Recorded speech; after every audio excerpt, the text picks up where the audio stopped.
Hello, I am HAANI from the USA. Today, the story I am going to tell you was sent to me by one of my subscribers from Los Angeles. If you want to share your story with me, you can do so via the email in the description below. You can send your story either in writing or as a voice message. Some stories hit me personally, and today's story is one of those. It's a chilling story that you shouldn't listen to alone. If you want to hear it, gather at least 2 or 3 people.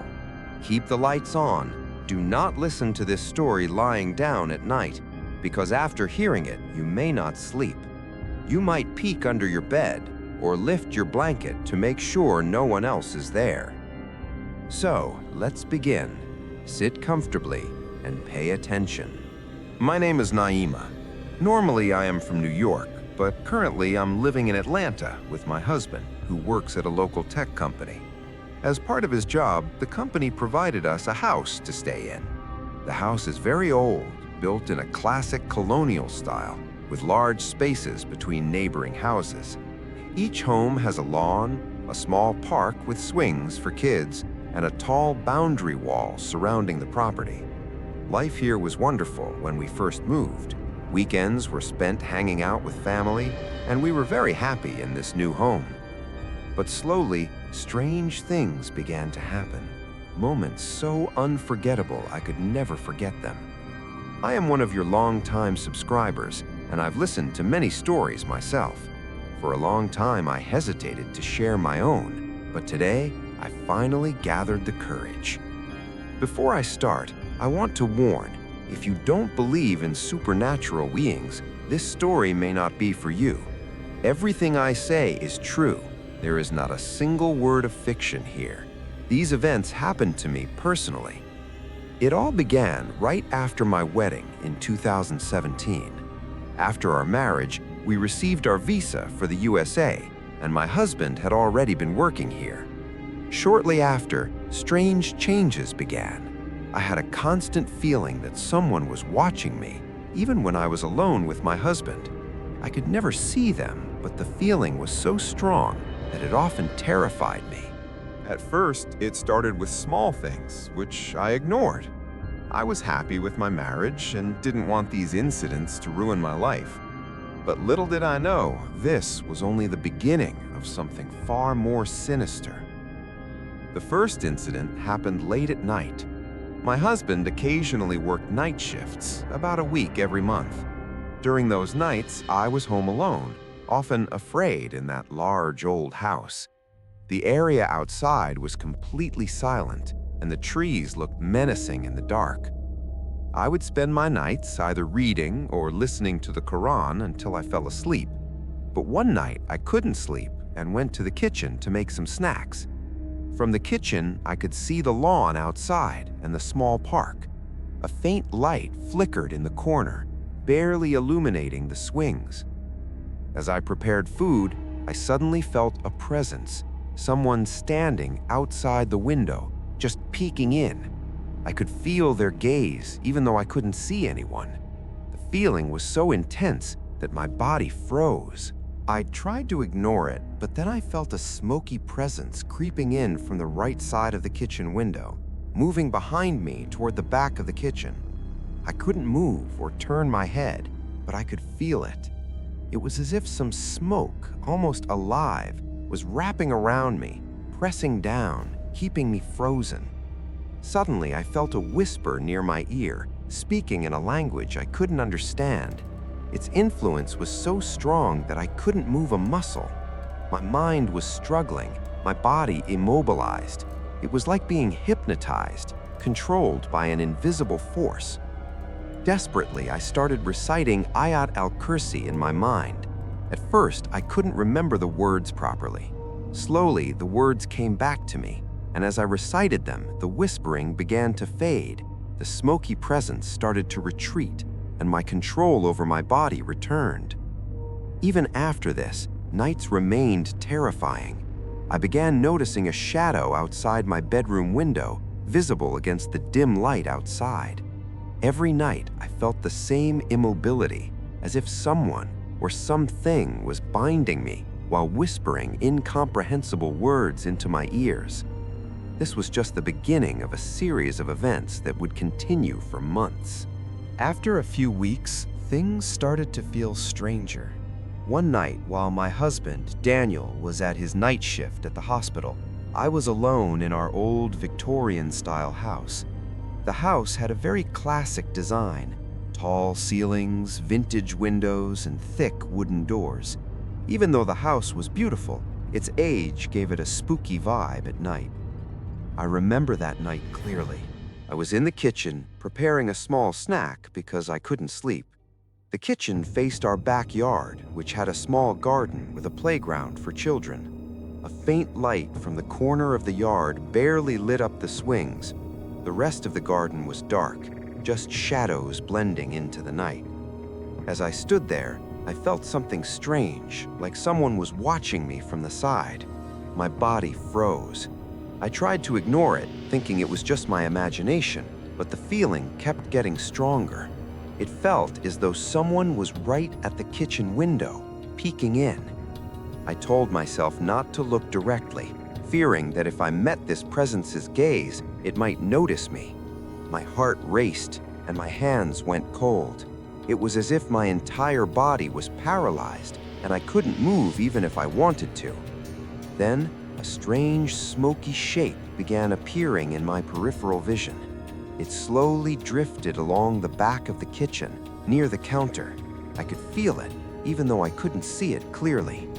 My right side faced the kitchen window, and the smoke seemed to seep in from there. My mind screamed at me to run, but my legs and arms refused to respond. A whisper came close to my ear. I couldn't understand the language, but its presence was overwhelming. It was as if it was trying to hypnotize me, to take control of my body. Panic surged through me. I remembered the Ayat al-Kursi my mother had taught me. With all my strength, I started reciting it softly.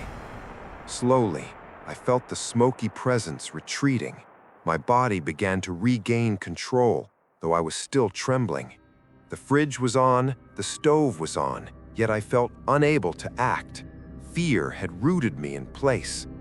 I managed to turn off the stove and lock myself in the bedroom. I called Daniel, but he didn't answer.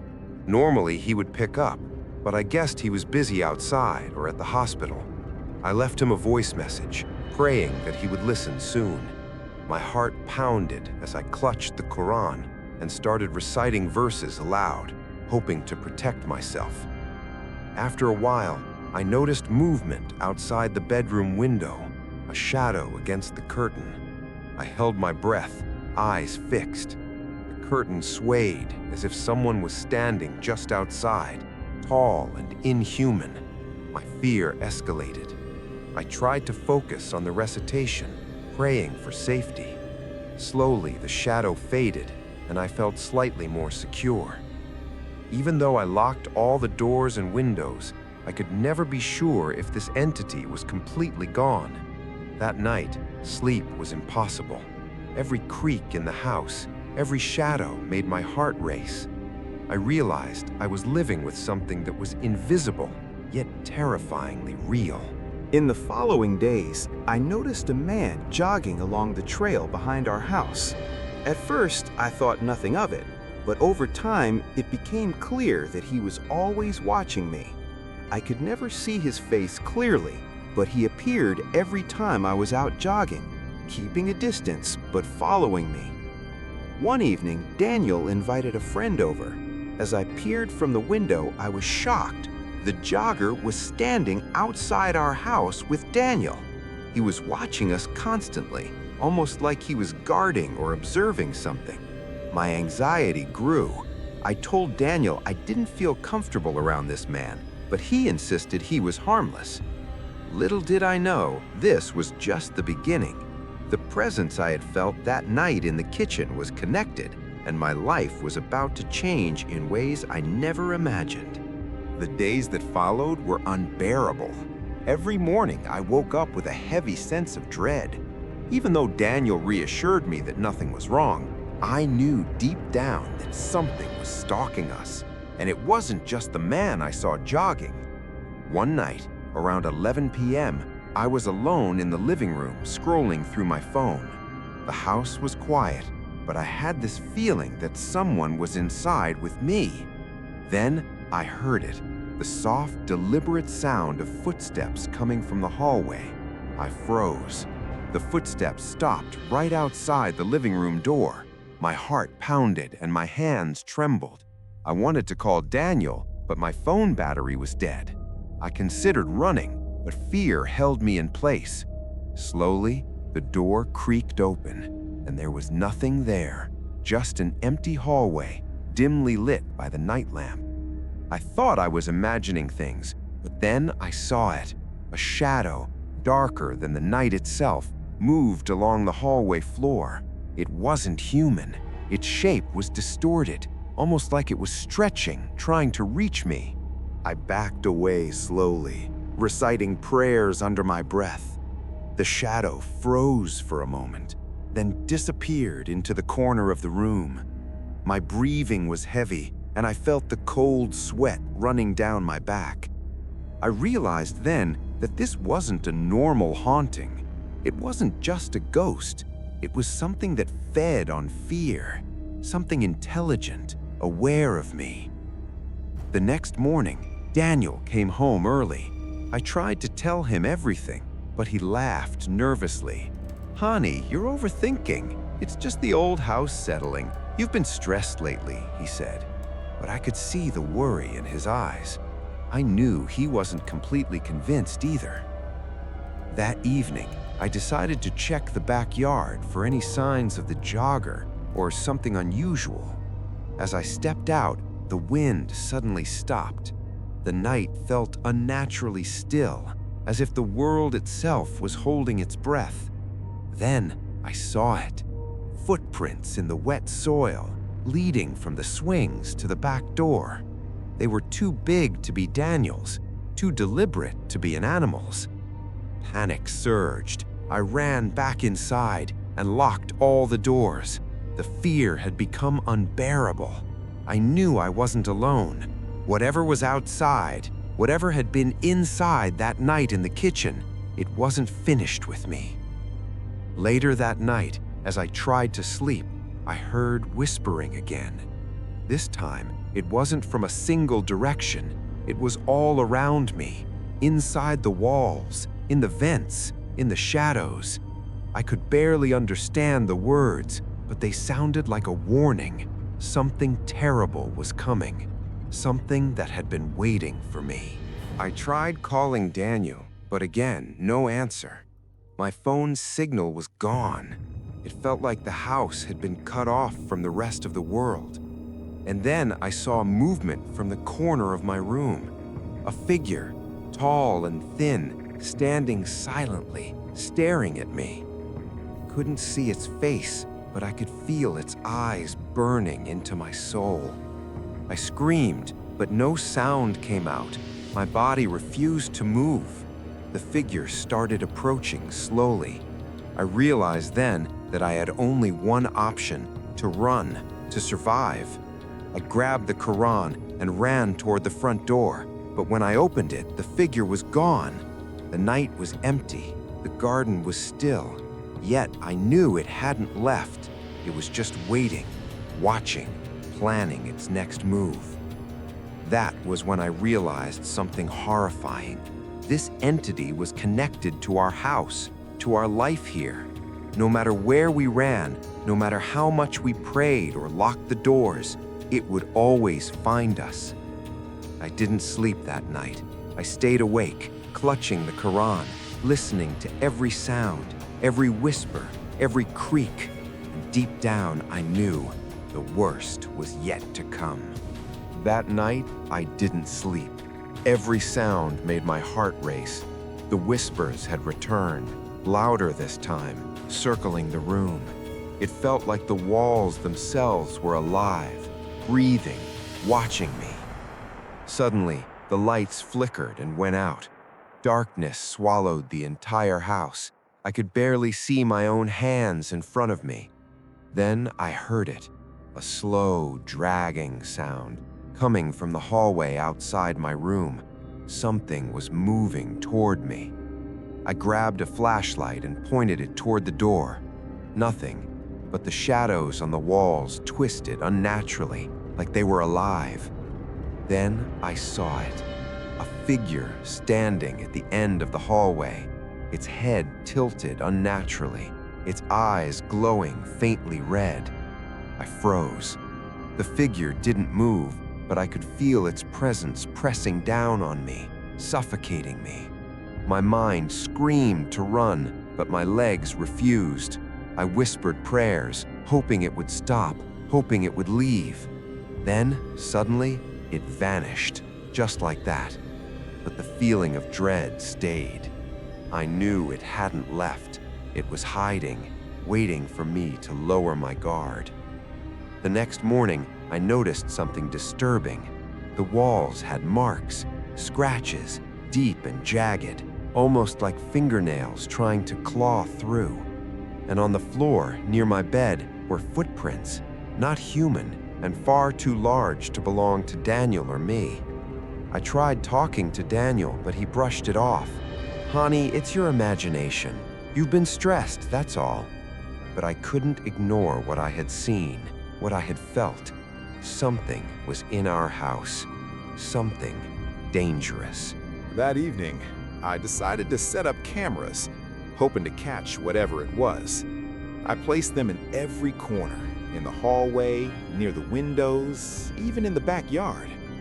Hours passed, and nothing appeared, until midnight. The cameras started flickering. On the monitor, I saw shadows moving. Too fast, too fluid. Then, one by one, they formed into a single figure. Tall, dark, faceless. It was standing in the living room, staring directly at the camera. I froze, unable to move. And then, it spoke. A voice so cold, so deep, it made my blood run cold. "You cannot escape." I dropped the monitor. The sound of glass breaking echoed through the house. Something was coming closer. I could hear heavy breathing, footsteps, and then silence. I didn't sleep that night. I stayed awake, clutching a knife, listening to every sound. I knew one thing for certain. This entity wasn't here to scare me. It was here to destroy me, and I had no idea how to stop it. That night, I knew it would come. I could feel it lurking, watching, waiting. My entire body was tense, every nerve screaming in fear. The shadows seemed thicker than ever, almost moving on their own. Suddenly, I heard the front door creak open. Daniel was supposed to be home from work hours ago. My heart stopped. I grabbed the nearest object, a heavy lamp, and tiptoed toward the sound. Then I saw it, standing at the end of the hallway, taller than any man, faceless and darker than the shadows. Its presence pressed down on me, making it hard to breathe. I tried to scream, but no sound came out. It moved toward me, effortlessly gliding across the floor. The temperature dropped so fast I could see my breath. My flashlight flickered and then went out. Complete darkness. I whispered every prayer I could remember. My hands trembled as I clutched the knife, praying for some kind of protection. And then I felt it. Its cold hand, like ice, brushing against my arm. Suddenly, a voice inside me shouted, "Stand your ground." Somehow, I found the courage to hold my ground and shouted, "Leave this house. You have no power over me." For a moment, silence. Then a low, terrifying hiss filled the room. The air felt heavier, and I could feel the entity's anger, its rage, and its hunger for fear. It leaned closer, almost whispering in my ear, though I couldn't see a mouth. I remembered the Quran. I had been reading it sporadically, but now I recited it aloud with everything in me. Every word, every verse, I shouted with my last ounce of strength. The shadow screamed, a sound like metal scraping against metal, and it recoiled. The darkness in the room seemed to shrink. The air cleared, and then, as suddenly as it had appeared, it vanished. I collapsed to the floor, shaking, exhausted, but alive. My cameras had recorded nothing. My lights were all working. Nothing seemed out of place, but I knew what had happened. I had faced something beyond this world, something that thrived on fear. After that night, I never ignored the signs again. I kept my prayers constant, my faith strong, and I never let myself feel alone in that house. Daniel still didn't believe everything I experienced, but I didn't care, because I knew the truth. Whatever that thing was, it could have taken me, but courage, faith, and determination kept me alive. And I hope my story warns anyone listening. Some things are real, and some things are waiting for fear, waiting for weakness. Be careful.